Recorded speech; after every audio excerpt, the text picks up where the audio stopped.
हो गए पौनर, चेला जी हो गया ऑनर, और पुछड़ी में आगे लगा के गुरु को क्या क्या कर रहा था आप लोग को मालूम होगा ना, है ना।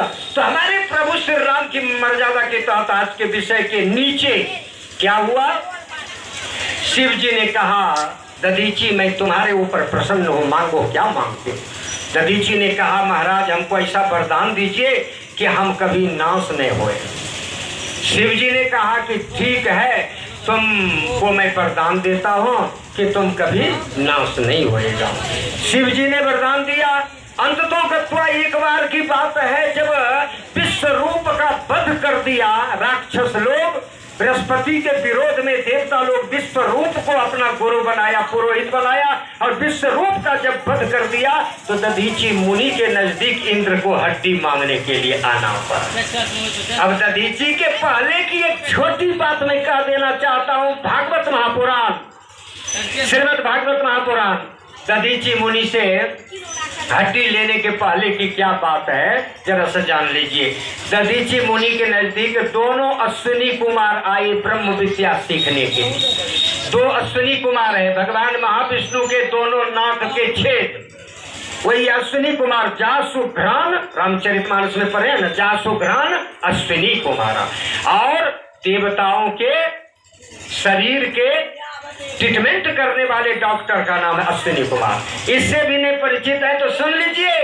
जब पांडु जी श्रापित हो गया सुव्रत ब्राह्मण से, तो उस समय कुंती ने और पांडु की पत्नी माद्री ने गलत ढंग से पुत्र उत्पन्न किया, विविध देवताओं का वाहन करके।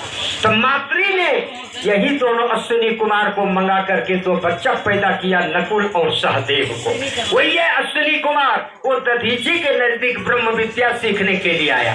दधीची बोले कि सुबह के समय में सिखाया जाता है और शाम के समय में सत्संग होता है, उस समय मैं सिखा नहीं सकूंगा। सुबह के समय में शिष्य को सिखाना चाहिए और शाम के समय सत्संग करनी चाहिए। लेकिन आजकल कुछ लोग सुबह भी सत्संग करता है। अभी हमारे माननीय अग्रज चर्चा कर रहे थे संत के विषय में, और उससे पहले के वक्ता भी बार बार संत संत संत संत मने क्या होता है, संत मने स्वज और अंत संत, प्राकृत व्याकरण का शब्द है, याद रखिएगा। वो स्व अंत बसंत, वो मने वर्षा, स्व मने शरद, वर्षा और सर्दी के बाद जो ऋतु आते उसको बसंत कहा जाता है। और सो अंत इति संता, जिसने जीवन में 100 अक्षर का अंत कर लिया वो संत हो गया। याद रखिएगा, स्व मने जिसने विवाह नहीं किया। आप महात्मा हो सकते हैं, ज्ञानी हो सकते हैं, योगी हो सकते हैं, लेकिन संत नहीं। संत तो उसको कहा जाता है जो अविवाहित है। अभी अयोध्या में पता चल जाए कि महंत जी का विवाह हो गया, तुरंत ट्रस्ट की तरफ से भगा दिया जाएगा। हाँ, क्योंकि शादी में बहुत स्वाद उठता है। कैसे? जब आप शादी करिएगा तो शुरू में 100, और जिससे शादी करिएगा उसमें भी स्त्री शुरू में 100, उसका बाप लगेगा ससुर शुरू में 100, उसकी माँ लगेगी सास शुरू में 100, उसका भाई लगेगा साला शुरू में 100, उसकी बहन लगेगी साली शुरू में 100, और उस भैया अगर शादी किया तो वो लगेगी सरहूद शुरू में 100, और बहनिया शादी किया तो वो लगेगा सारहू शुरू में 100, एगो दूगो हो जाएगा तो कहलाएगा संतान शुरू में 100। इसलिए शादी में बहुत से स्व जुड़ता है। शादी वाले, विवाह वाले संत नहीं कहलाते हैं। सिगरेट पीने वाला, शराब पीने वाला, गलत संगत करने वाला, साहित्य को अधिक देर तक पढ़ने वाला संत नहीं कहलाता है। संत वो है जो शुरू के 100 अक्षर से दूर रहता है। याद रखिएगा, मेरा एक निवेदन है, इन्हें कहिएगा कि सत्संग, अपवाद पक्ष में सत्संग है, सत्संग में आवे, क्योंकि ये बनाया हुआ शब्द है। कभी मौका मिलेगा तो मैं आपके बीच में आऊंगा और इस सत्संग की व्याख्या करूंगा। आज सिर्फ इतने सुन लें, थोड़ा 2 मिनट ये बात को जान लें कि पूज्य श्री दधीची मुनि ने बता दिया कि सुबह नहीं सत्संग होता है, शाम को सत्संग होगा, और सुबह तुम हमको गुरु मान रहा है तो हमारे नजदीक ब्रह्म ज्ञान सीखने आना। और जो ही ये चला गया अश्विनी कुमार, उसी समय इंद्र आ गया और कहा इंद्र ने कि अगर तुम अश्विनी कुमार को ब्रह्म ज्ञान दोगे तो मैं तुम्हारे सिर का खंड खंड कर डालूंगा। शिव जी का आशीर्वाद है उसको। बस जो ही इंद्र गया, बस भोरे भोर अश्विनी कुमार आ गया कॉपी कलम लेके। दधीचि मुनि ने कहा कि संभव नहीं है तुम्हें ज्ञान देना, क्योंकि इंद्र अभी डरा करके गया है। इंद्र ने कहा है कि अगर तुम इसको ब्रह्म ज्ञान दोगे तो हमारा गद्दी छीन लेगा, इसलिए तुमको मैं माफ नहीं करूंगा, तुम्हारे धड़ से सिर को अलग कर दूंगा। तो ये अश्विनी कुमार बोले इसके लिए आप नहीं हड़बड़ाइए कि क्यों न डरो, सुरपति है इंद्र के नहीं। देखिए ये हमारा झोला है ना कि हाँ कि अच्छा ऐसे करके एक धागा निकाली अश्विनी कुमार ने, और धागा से गला का नाप ले लिए कि है एगो घोड़ा वाला सिर आपके सिर से मिलता है। अभी हम आपका ये सिर रख के निष्क्रिय करके झोला में रख लेते हैं, अब घोड़वा वाला सिर सेट कर देते हैं, आपको दर्द नहीं होगा, और काट के जाएगा तो हम आपका सिर लौटा देते। दिखा दिया आजा आजा। इतने कहते कहते अश्विनी कुमार के हाथ पर दधीचि मुनि का सिर आ गया, धड़ गिर गया। कि दधीचि क्या दर्द भी हो रहा है? कि कुछ भी नहीं, कुछ भी। ऐसे करके स्पर्श किए उस धड़ में कि हाँ अब दर्द हो रहा है। उस धड़ जो रखा था उसमें चुट्टी काटे तो यहाँ दर्द होगी।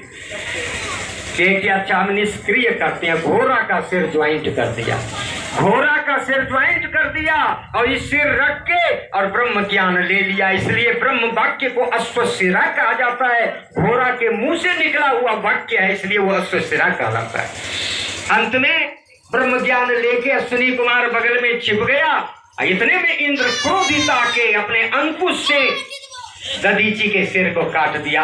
काट के जो ही गया अश्विनी कुमार आके ज्वाइंट कर दिया सिर। एक बार बोलिए श्री अश्विनी कुमार की।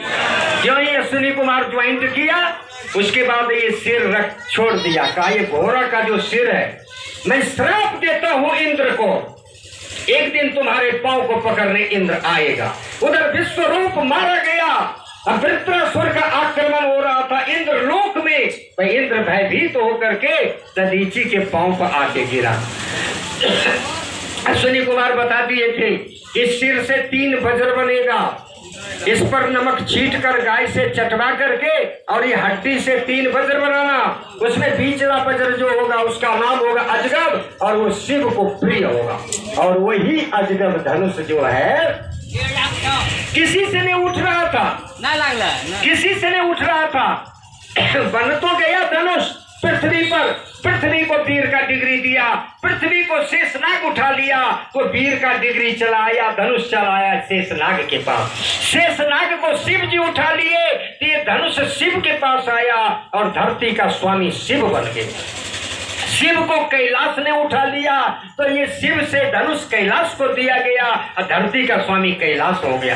कैलाश को रावण 12 वर्ष की अवस्था में उठा लिया। कौतुक कहीं कैलाश पुनि ली नहीं ले उठाए, मानस में पढ़े होंगे। कैलाश को उठाते ही ये धनुष रावण को मिला और पृथ्वी का स्वामी रावण हो गया। रावण को सहसा बाहु ने उठा लिया। सहसा बाहु जब उठा लिया रावण को तो ये सहसा बाहु को धरती का स्वामी बनाया गया देवताओं के द्वारा और धनुष सहसा बाहु के पास आए। सिर्फ परशुराम जी ने धनुष को उठा करके, परशुराम जी ने सहसा बाहु के हजारों भुजा को काट के और उसके देह को उठा के शिल्ड रूप में जीत लिया।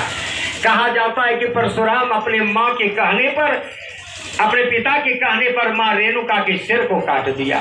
मातृहंता होने के कारण, यद्यपि जिला दिया गया है, मातृहंता होने के कारण शील्ड रूप में धनुष रखना पसंद नहीं किया। अंततः गत्वा ये पूज्य श्री परशुराम जी महाराज चाह रहे थे कि मैं कहीं अलग कर दूं, तब तक में इधर राजा निमि के मंथन से उत्पन्न हुआ प्रथम पुत्र जनक तपस्या में लग गया।